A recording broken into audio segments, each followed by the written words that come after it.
Regardez, si vous conduisez dans les rues de Coimbatore,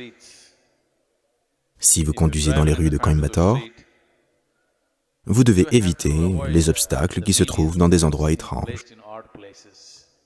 Vous devez éviter les mauvais conducteurs, vous devez éviter les hommes ivres qui traversent la rue, les enfants qui traversent la rue, toutes sortes de choses. Mais quand vous conduisez dans les rues de Coimbatore, devez-vous éviter la lune? Je vous le demande, devez-vous éviter la lune? Non, parce que la lune n'est pas dans la rue, n'est-ce pas? Donc de même, maintenant êtes-vous en colère? Non. Alors pourquoi devriez-vous l'éviter?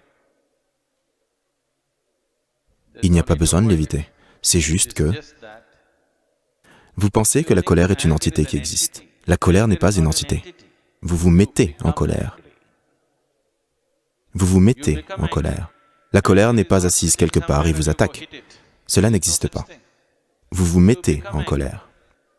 Lorsque vous vous mettez en colère, est-ce agréable ou désagréable pour vous?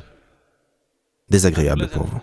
À coup sûr, désagréable pour les autres, désagréable pour vous aussi.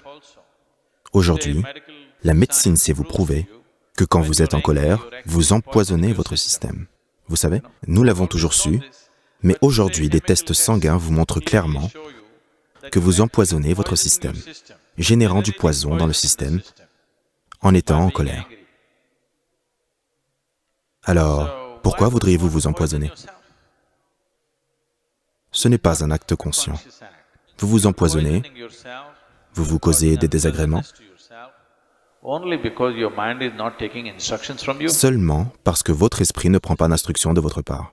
N'est-ce pas? Il ne prend pas d'instruction de votre part. S'il prenait des instructions de votre part, vous auriez dit béatitude. N'est-ce pas? Vous n'auriez pas dit colère.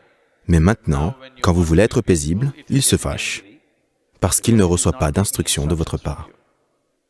Donc, si votre esprit ne reçoit pas d'instruction de votre part, vous devez y prêter un peu plus d'attention. Pourquoi ne reçoit-il pas d'instruction de votre part? Si vous comprenez cela, vous n'avez pas à éviter la colère, parce que la colère n'est pas là et ne vous attaque pas. Vous vous mettez en colère. Vous devenez malheureux, vous devenez misérable. Ces choses vous arrivent essentiellement parce que vous n'avez rien fait pour prendre le contrôle de vos facultés.